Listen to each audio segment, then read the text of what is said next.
I think, yeah, there's something about these conversations where, and I like how you phrase it in the INFJ woman, Sarah. You talk about being seen and being heard and understood. Now, on the surface, those words look pretty, yeah, like, okay, yeah, that's pretty cool. Being understood, being seen, being heard. For us, our types, that is a big deal, because when you've gone through your life feeling so weird, so different, like you don't belong, it's incredible to actually be exposed to people just like you, and because we connect really deeply, just feel like someone has looked into your soul and like you've just connected.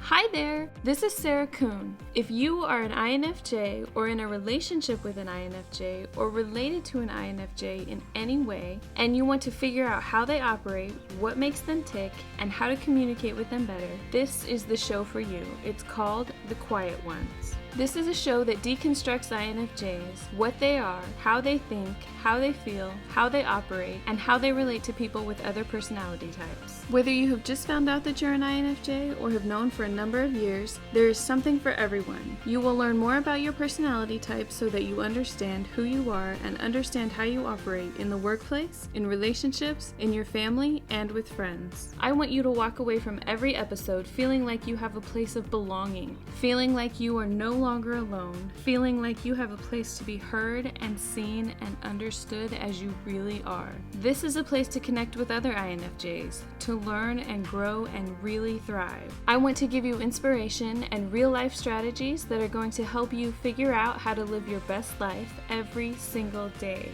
Though INFJs are very rare, you are not alone in this world. You are not the only one who thinks the way that you do and feels the way that you do. Hear from real INFJs just like you. Hi there, I'm Sarah Kuhn. Welcome to another episode of The Quiet Ones. I'm so excited that you're here today. I hope that you're doing well. We have a great interview and I can't wait to get to it. But before we do, I wanted to let you know that I've been doing some question and answer sessions on Instagram and the stories recently. It is so amazing to connect with everyone that way and to hear what you guys are interested in and to be able to answer some of your questions for you. So please make sure that you hang out after the interview on this episode. I'm going to share with you some of those questions, some of the questions that I get asked the most, and share some of the answers with you as well. Today, we are talking to Jas Hothi. Jas runs a blog called INF Club that's all about the INFJ and the INFP personality types. He also hosts a podcast with the same name. We had an amazing conversation about learning about ourselves and how to grow and be able to connect with others. So I hope that you enjoy it as much as I did. Before we get started, I want to make sure that you know that you can get all of the show notes along with all the links to everything we're talking about by going to thequietonespodcast.com. And while you're there, make sure you check out my book, The INFJ User Guide. It is a wonderful and amazing book that I feel like every single INFJ should read. I have gotten some amazing reviews, which you can read there at my website. You can also watch the video interview at youtube.com/thequietonespodcast. Tell me about your personality type. So I'm an INFP, and I think before I found out I was an INFP, I discovered I was an introvert, and like that was a big deal at that time. So I think like a lot of us, I watched the Susan Cain TED Talk, and I was like, huh. And then I got her book, and then I got really deep into the whole introvert rabbit hole, and I started a blog about being an introvert. And then it was, I want to say maybe a year or so after that, or it might have even only been a few months, quite quickly, that I did Myers-Briggs and found out I was an INFP. And then I discovered I was kind of highly sensitive as well. So this was all within around like a couple of years. And yeah, I remember doing that test, and because I saw there was so much about INFJs, I was almost like, oh man, I wish I was an INFJ. Why am I not coming out as an INFJ? And it's funny because some people say, you know, being an INFJ is not so fun. So I don't know why so many people want to be it, but Yeah. This was probably now, what are we in 2020? I would say this was like 7 years ago now that I discovered first that I was an introvert, and then soon after that I'm an INFP. Yeah. Was there any way that it really changed your life or the way that you look at yourself? I think yes, and it is almost the impact it's having on me has almost deepened, and it continues to deepen, if I can say that. So it's like I'm understanding more and more about myself through the lens of this kind of INFP framework, if that's the way to say it. So yeah, it's like the picture is almost getting clearer, and I'll try and explain why that is. I discovered I was an introvert, and this was all, about getting where I get my energy from. And then the INFP and the high sensitivity thing came along, and somewhere along the line, I drew the connection between being an introvert and being highly sensitive. And it turns out that a lot of people who've done their Elaine Aron high sensitivity test, I did like I just asked people in a group what type they were, and about 80% were INFP or INFJ. So I almost feel like this double whammy of being an introvert and a highly sensitive person manifests in the ways in which it does for our types in a lot of ways. But also, it feels to me, we were saying about absorbing energy before we recorded. It feels to me that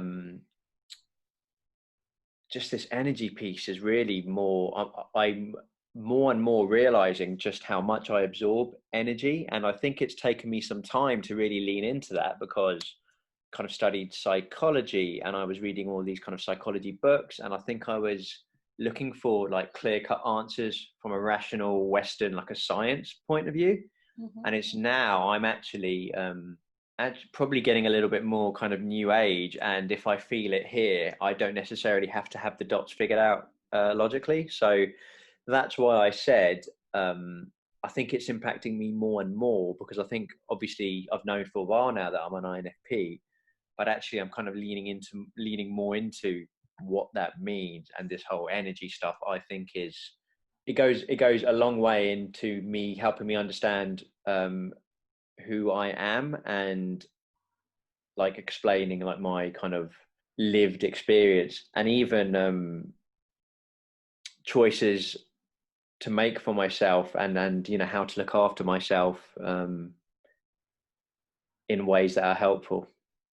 Yeah. So I'm not sure if any of that made any sense.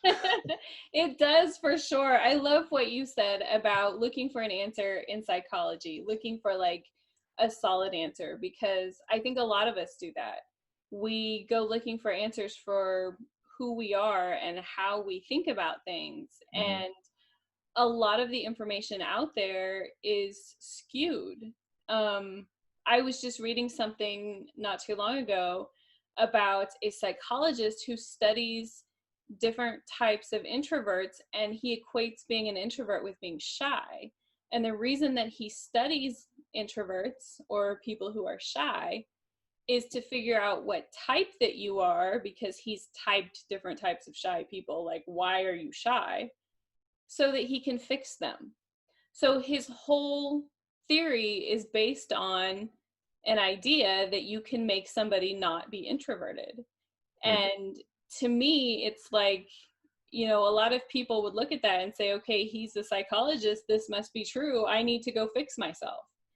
And I look at that in a way that is so completely flawed, because so many times growing up, when we're in school, when we're in the workplace, people tell us, you're broken, you need to be fixed.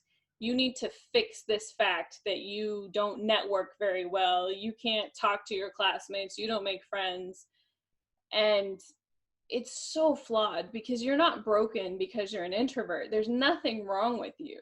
You're just looking in the wrong places for validation. Mm-hmm. And, you know, the only thing that generally accepted advice does is just make you feel more broken.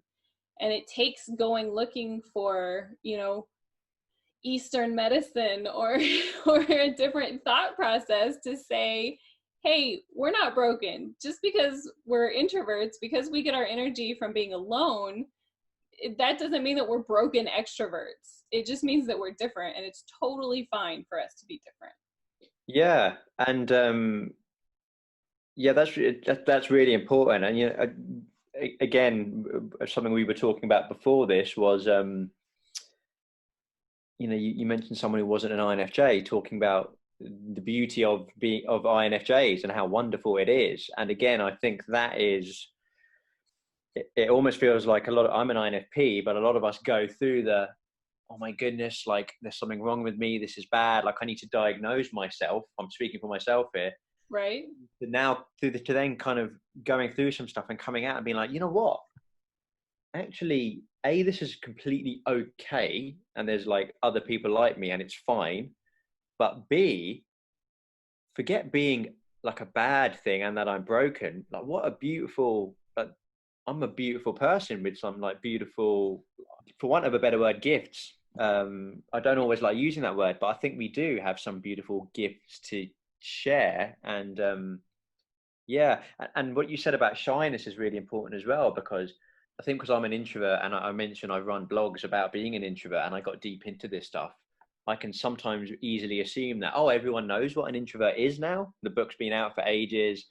I'm in my own little introvert bubble where I'm talking to, you know, Sarah and others on Twitter who get it, and other introverts. Right. But then, yeah, I've got people like, you know, a couple of, you know, real life friends, not many, because a lot of them are introverts themselves and get it.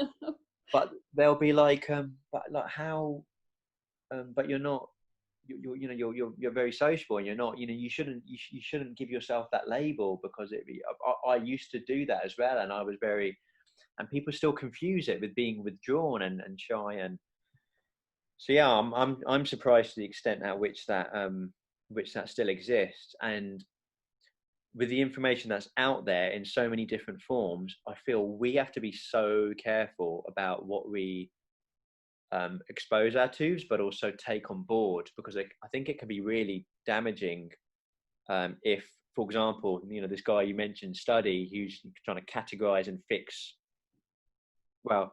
introverts, and also has an incorrect, in my view, an incorrect definition of what that actually is in the first place. Right. We have to be so careful, and this is where, yeah, I guess these conversations and choosing where we get this information from is really important. Yeah. It took me a long time to be able to look at somebody else's opinion and not just accept it. I was really good at saying, okay, you're my parents, you're my teacher, you're my boss, you're my professor. What you're saying must be right, so I'm just going to accept it. And it took me a long time to be able to consider somebody's opinion and then look at their background and look at their point of view and say, okay, I understand that that's your opinion, but I feel a different way, and let me explain it to you why. And that's kind of how that article came up too, about the guy who studies people who are shy. Is there were some people who presented it to me and said, oh, you should talk about this. Like, you should ask people what type of introvert they are. And once I started reading it, I'm like, nope, not going to do that. I think there's only one type of introvert, and, you know, we don't need to be fixed. Yeah. And even some of these kind of articles I read online, you know, about introverts, and, you know, normally with a clickbaity kind of title, 6 ways or 6 types, or, and don't get me wrong, some of them, I think there's a fine line between like a fun kind of meme. Oh, where should I visit in the world if I'm this personality type? Right. Versus actually, you've got to be kind of careful on the other side of that, because, yeah, it can send you down pathways that aren't really helpful. That's one of the reasons that I started my blog, actually, was because when I found out I was an INFJ, I started taking in all of this information about them, and I realized that a lot of it was conflicting information. And I'm like, okay, what's right? And I started to separate what was written by actual INFJs and what was just written from a different personality type based on a theory, saying, okay, based on this theory, this is how an INFJ should act. And it's like, no, that's not exactly always the case. And so that's why I started my blog. And then now that I have this podcast, I've been talking to so many different INFJs. And you would think that we would all be the same.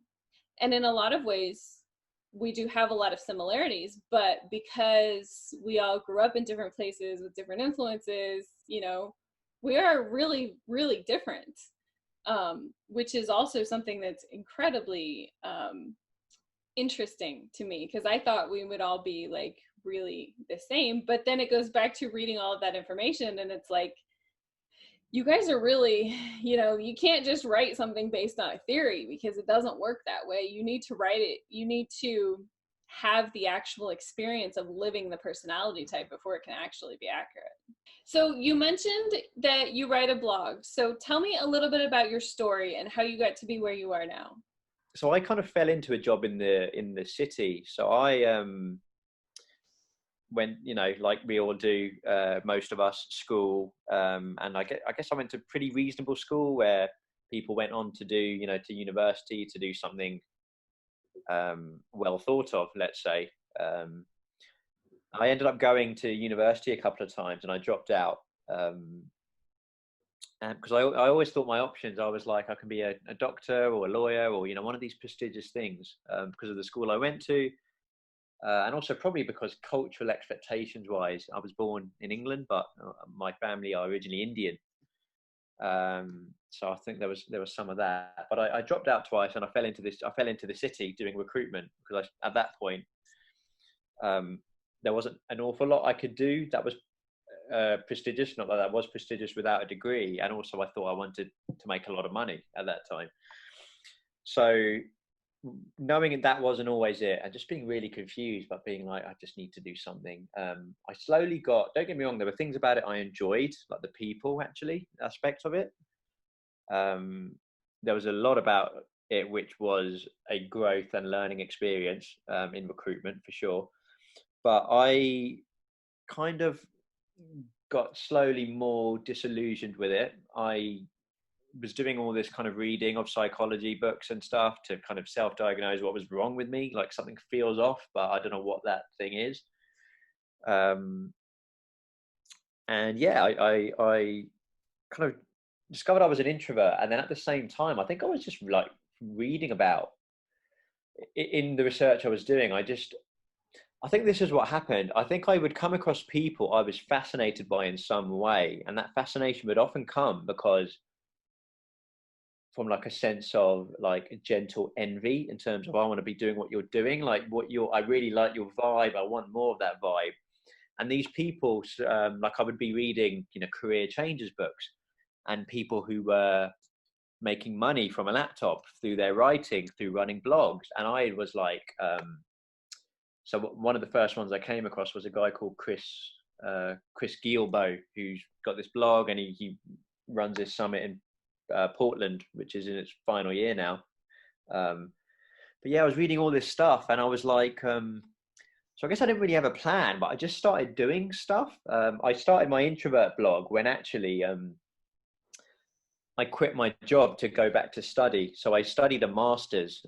So it's weird, I don't have a bachelor's, but I went to study a master's in psychology.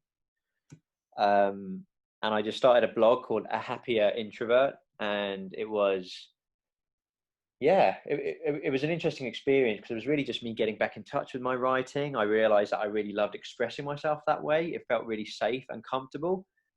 But actually, I didn't really have any, even though I had this far away, like, oh, wow, that'd be really cool to be a blogger and be making money from my blogging. It was very on off. Like I had a bunch of different introvert blogs. It was start, stop. And I think the last really 4 or 5 years have been my way of, I have worked in that time to sustain myself, but has really been a journey towards trying to figure that out. Yes, there's so much that you said that I absolutely love. I love that you said that you didn't have a plan, but you just tried a bunch of things anyway. I always feel like I need to have a plan. Like I want to have a plan. I want to think things through.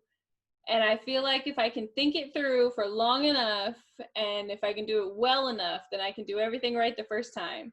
And I realized a couple of years ago that that's such a mistake. That it doesn't work. You don't get clarity from thinking about something. You get clarity from doing something. And a lot of times it feels like we're doing the wrong things. And sometimes we are doing the wrong things, but we're not going to figure out what the right thing to do is until we do the wrong things. And then a lot of times you take things that you've learned in all of those wrong things, and that's what you put together to make the right thing. Yeah, and believe you me, Sarah, I there was a lot of planning and pausing and wanting to figure things out before I took any leaps. So, getting an example of that, I've got these, what's this book, Writing a Business Plan, like traditional like business book, which I've not even, I might have opened it once, but like I was getting this book because I was trying to figure out, so, you know, with the, for example, the education program, or even I was like, right, so I need to start a business, but I need to know exactly what I need to do to start a business. And then I also need to know exactly how I'm going to need to raise money for this business I've not yet started for when I, you know, I get really big.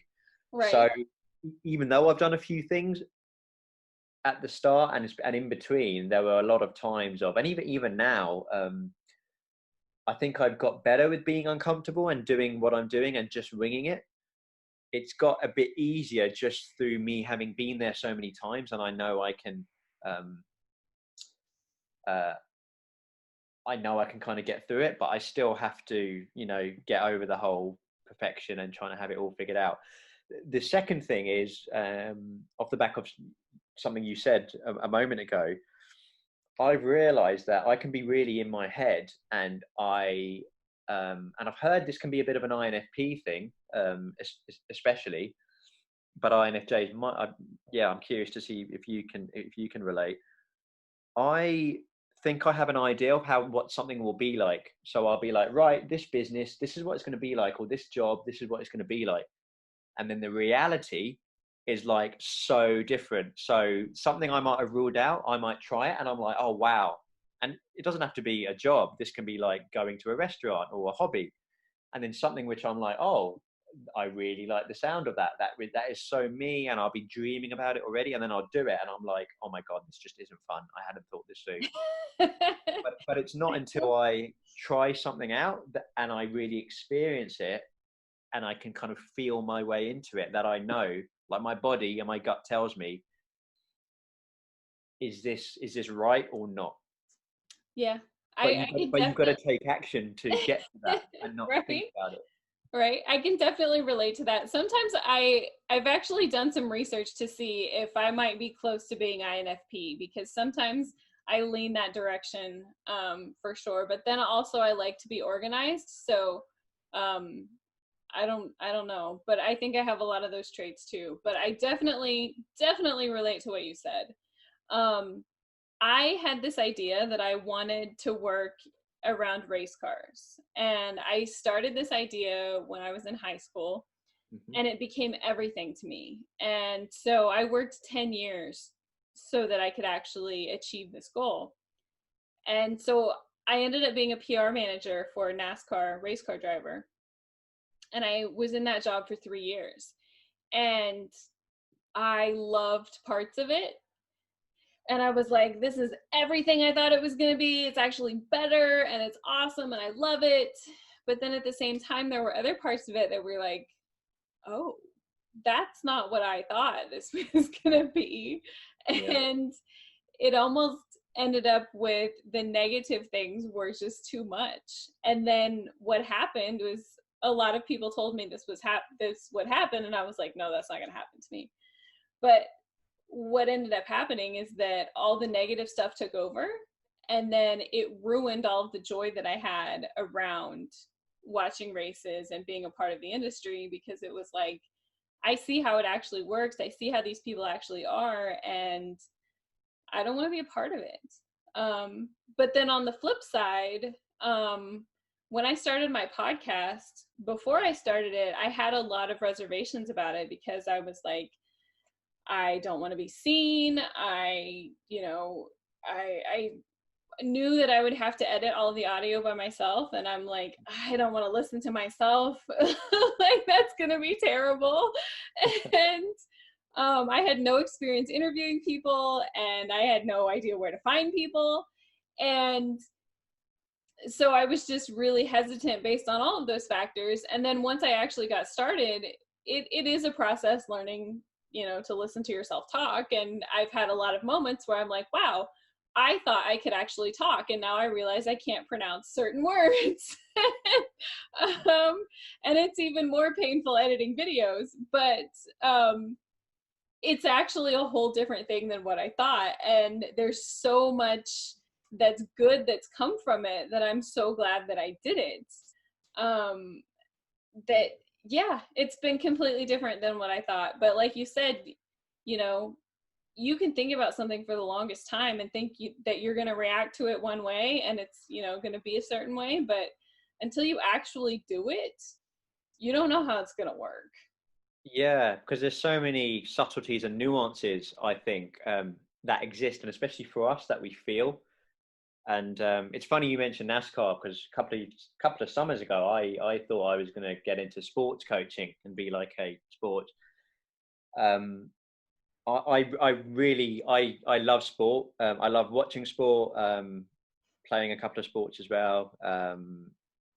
And I think one of the reasons is I get sucked into just like the energy and like the expression of the sport itself. But actually, if I'm being honest with myself, I think part of the reason I went down that route, and I know what you mean when I didn't get to see it as much, but you do get exposed to kind of the politics and the people.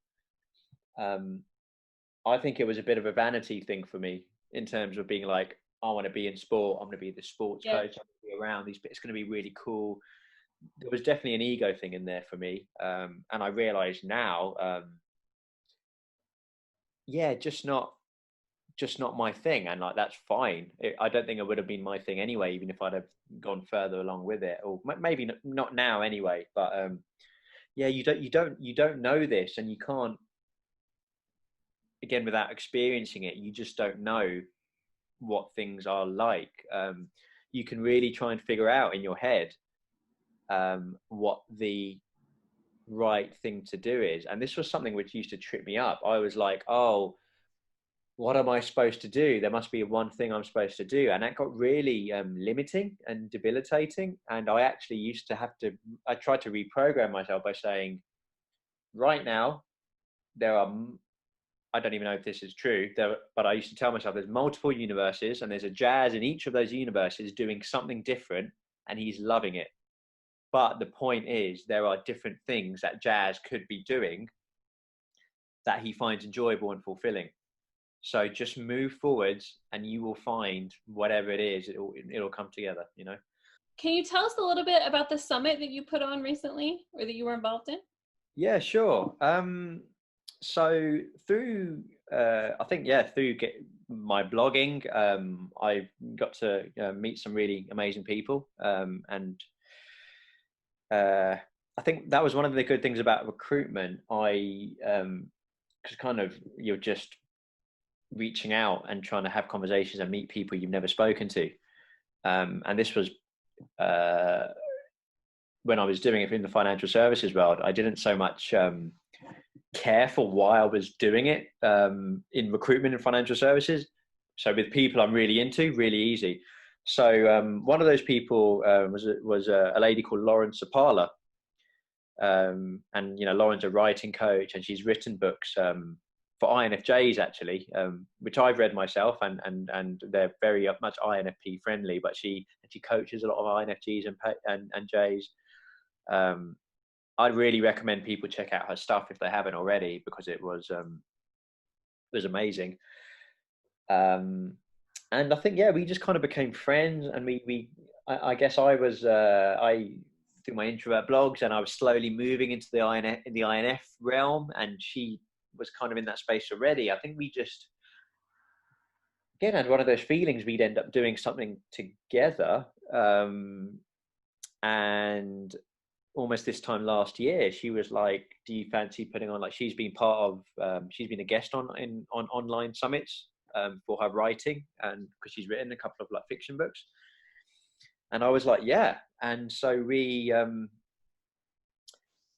the nicest thing was, it was just such a go with the flow, treat it like a fun project vibe.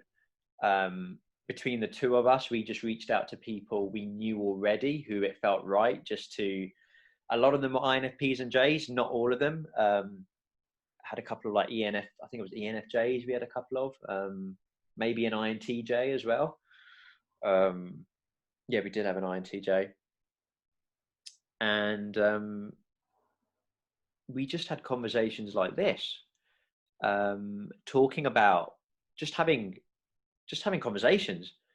And I was like, yeah, it's a really fun project, and it's obviously between INFPs and Js, and I'd experienced what it's like to have conversations and listen it, and I was like, I reckon if you're an INFP or an INFJ, few people might give it a shot. But part of me also thought, I was like, this is too, even though it was a free summit, I was like, this is too easy. We've just had so much fun having really nice conversations. Don't get me wrong, we had to record and put together a website. But I was like, yeah, maybe, we get a couple of hundred people. But we got a really amazing response to it. And I think, yeah, there's something about these conversations where, and I like how you phrase it in the INFJ woman, Sarah. You talk about being seen and being heard and understood. Now, on the surface, those words look pretty, like, okay, yeah, that's pretty cool. Being understood, being seen, being heard. For us, our types, that is a big deal, because when you've gone through your life feeling so weird, so different, like you don't belong, it's incredible to actually be exposed to people just like you. And because we connect really deeply, just feel like someone has looked into your soul, and like you've just connected. And yeah, like I say, it was a really amazing experience. A bunch of people from all over the world kind of tuned in, and then sent us emails and nice messages. And yeah, it was a really amazing experience. And actually, that was kind of, I'd started doing interviews anyway, but it was like, it made me realize, because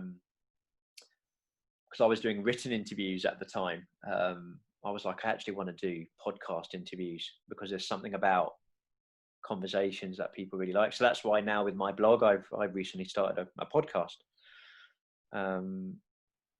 Yeah, really cool. So what's your podcast about?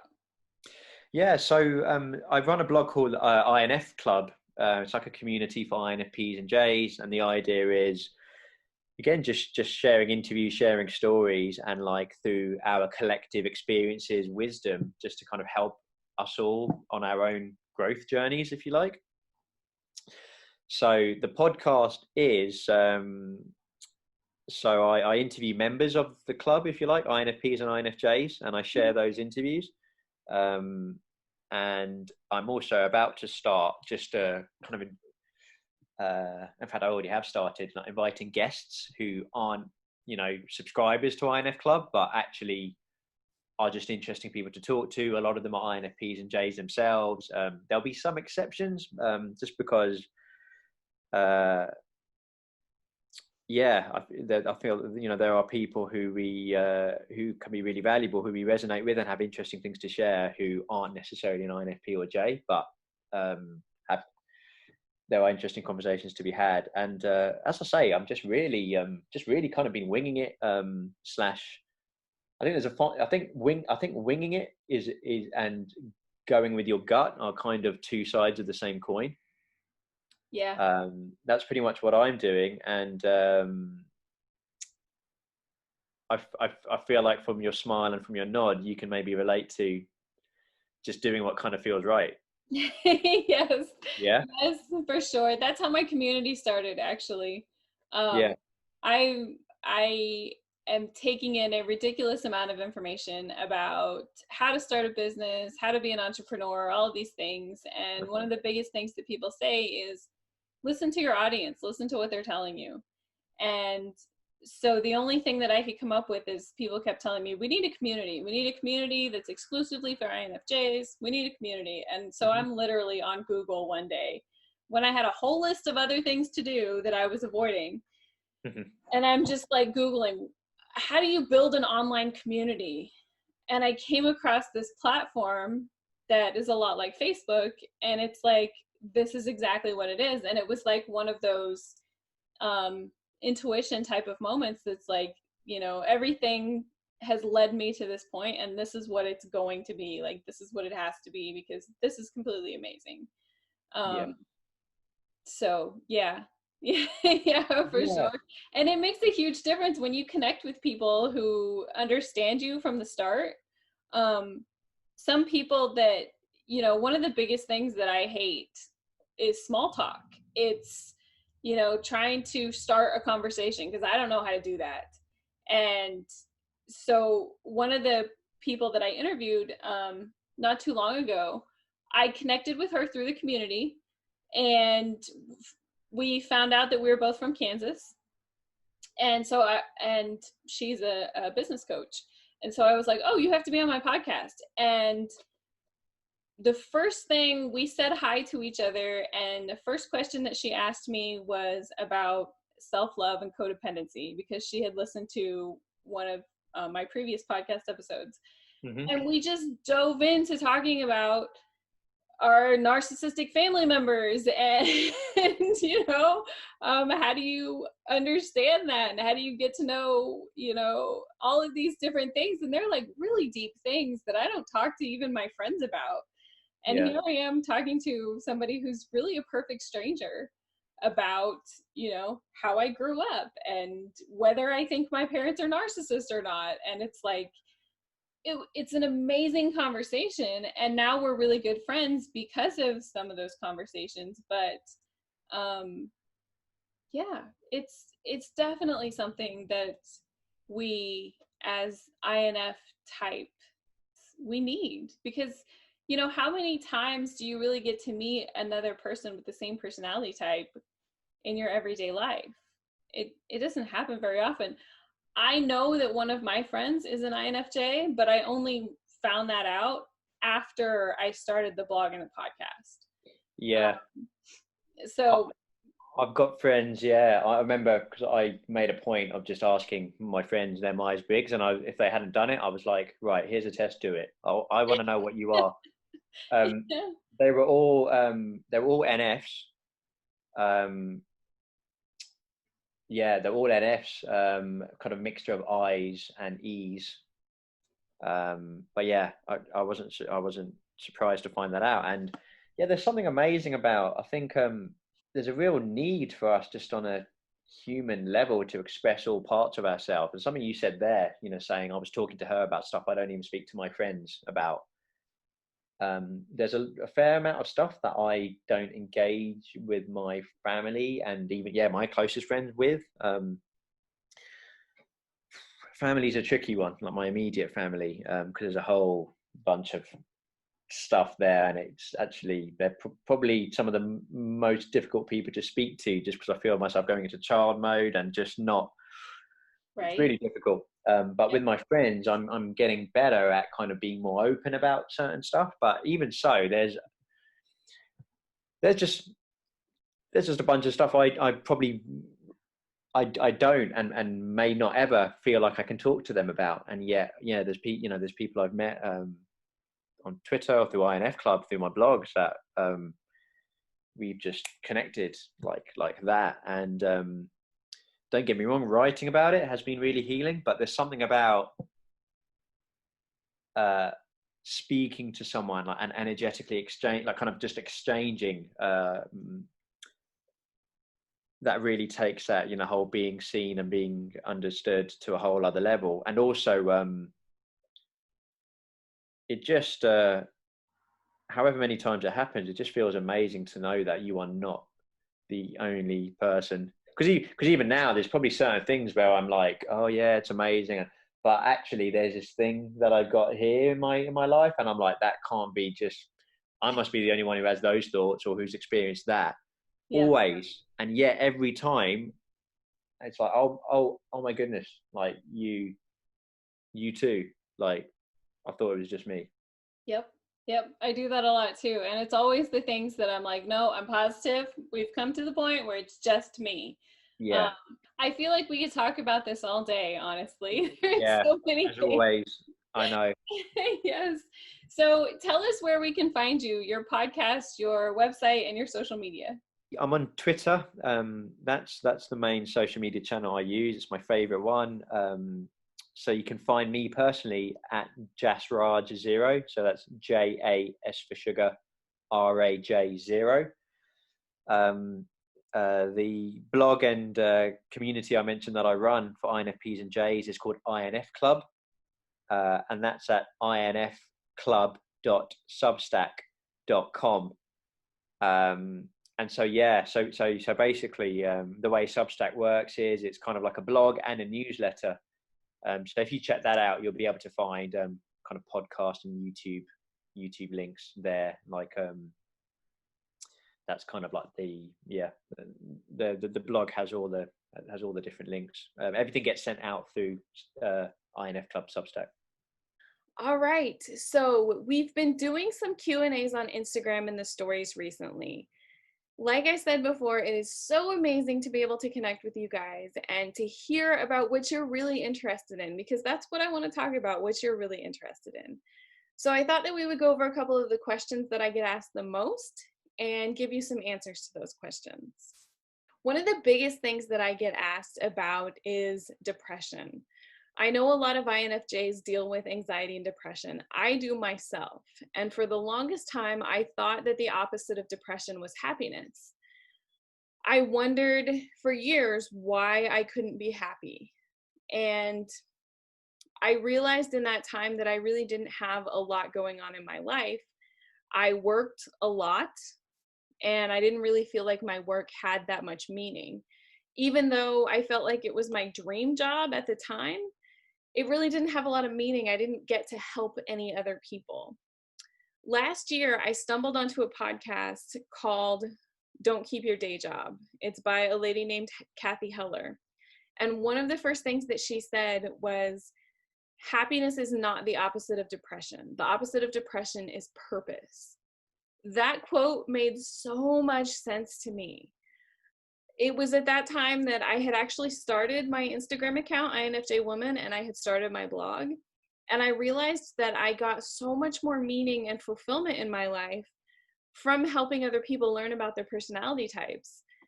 I got so much more fulfillment than I had from any other job that I've ever been a part of. So I love that saying, and I repeat it to everybody because it's so true. So I wanted to tell you that as well, because if you're struggling with depression right now, believe me, I know where you're at. I've been there. I was there for multiple years. What the kind of depression that I have is called major depression. So I've been told by multiple doctors that I will never not have depression. So I know exactly what you're going through. I know the feelings of hopelessness and despair. I know the feeling of wanting to sleep all day long, of just not wanting to do anything. I know the feeling of not having any motivation and not feeling like anything has any type of meaning. And I know that feeling like nothing will ever be okay again. Believe me, I know that. I can tell you from experience, the best thing that you can do, even when you're feeling the absolute worst, is to help somebody. Help one other person. I was in one of those really, really low places when I started my Instagram account. I knew that the information that I was sharing about our personality type had helped me a lot. It had helped me understand myself, and it had helped me explain some of the feelings that I had, some of the struggles that I had to make friends, some of the struggles that I've had with other people not understanding me. And so I thought, okay, this has helped me. Maybe if I could just help one other person, then it's worth me putting in some work. Not only was I helping people, but by focusing on my Instagram account, I was distracting myself from all of those feelings of depression and giving myself something to do. So now I had a purpose by helping people, and I had something to fill my time with by putting together this Instagram account and focusing on it and working on it. And as soon as I started putting in a little bit of work to it, people started responding. People started asking me questions, and I was responding to them in the comments. And I started getting direct messages too of people who felt the same way that I did and who understood how I felt. And I was able to help them too because I understand how they felt. So through the process of that little thing of starting an Instagram account, I was able to help other people, and I was able to help myself out of depression in the process. So I really, really encourage you, if you're struggling with depression, to find a way to help people. This doesn't have to be walking up to them on the street and talking to them, right? I wouldn't do that because as an introvert, I'm terrified to do that. I don't want to talk to people that I don't know, especially not in person. And especially now, you know, in this time of pandemic, you don't want to do that. People aren't going to find that helpful to approach them on the street, right? But there are a lot of other ways that you can help people where you don't have to be in direct contact with them. You can find a way through social media. You can start an Instagram account. You can start a Facebook page or a Facebook group. You can start a Twitter account. If you're younger, you can start a Snapchat page or a TikTok account. See, I'm so old, I don't even know what a TikTok account is. You can also start a YouTube channel, which I know for INFJs is scary to put yourself out there in that way, but with a lot of practice, you can get a lot better at it. So, like I said, there's a lot of different ways that you can connect with people without talking to them in person or approaching people in person. So, if you're struggling with depression, I really encourage you to find a way to help other people. I promise you it will make your life so much better. I promise you it will. Another question that I get asked a lot is, how do I find my purpose? I know we talk about purpose a lot, but it's because so many people ask me, how do I find my purpose? I know it's a big thing for INFJs because I struggled for a long time with this. And I kind of felt this like existential dread. Like it kind of coincides with depression too, because it's like my life doesn't have any meaning. I don't feel like anything that I do has any type of meaning, and I really want to do something meaningful. For me, I also had this desire to do something really big and important. I wanted to leave an impact on the world. I wanted to help other people. I just didn't know how. So I can tell you how exactly to find your purpose. It's really pretty easy. Your purpose comes from your pain. Think about the most emotionally painful thing that you've been through in your life. Now, for some of us, that's going to be like, right off the bat, we're going to come up with something that's like, yeah, that was really painful. That's the biggest thing that sticks out. For other people, like me, it was like, you know, my life really hasn't been that bad. It's not great, but it hasn't been too bad. So if you're in that category and you're struggling a little bit, there are a couple of exercises that you can do. The first thing is to separate your life into 10-year chunks. So for me, I'm 35, going to be 35 this year. So I go back 10 years. So I go from 25 to 35 and I say, okay, what are the most emotionally painful things that happened in that time? For me, I was laid off twice and fired 3 times in the last 10 years. I didn't realize that until I started writing all of it down and going back like year by year and going, okay, what was painful that happened in this time? Those are some of the biggest things that it was like this light bulb that went off in my head that's like, oh, no wonder I have so much fear and anxiety around my job. My job has been really unstable for the last 10 years. So for me, that was a big pain point. That's one of my big motivating factors to have my own business and to support myself without worrying about anybody else, right? That was so much more important to me than anything else that has happened. I went back another 10 years from 15 to 25. And there were some painful things that happened, but they weren't as emotionally painful as my job situation. So I encourage you to go back 10 years and then do another 10 years. And depending on how old you are, maybe another 10 years and another 10 years, as far back as you can remember, and list all of the painful things that happened to you. Once you do that, try to put down one word that describes them. And then put all of those words for each 10 years in a list. And for your 10-year chunks, pick out the 3 that are most painful. So for each 10-year chunk, you're going to have 3 words that are most painful. Then combine all of your 10-year chunks, all of those 3 words, and see if there's any that stick out more than the others.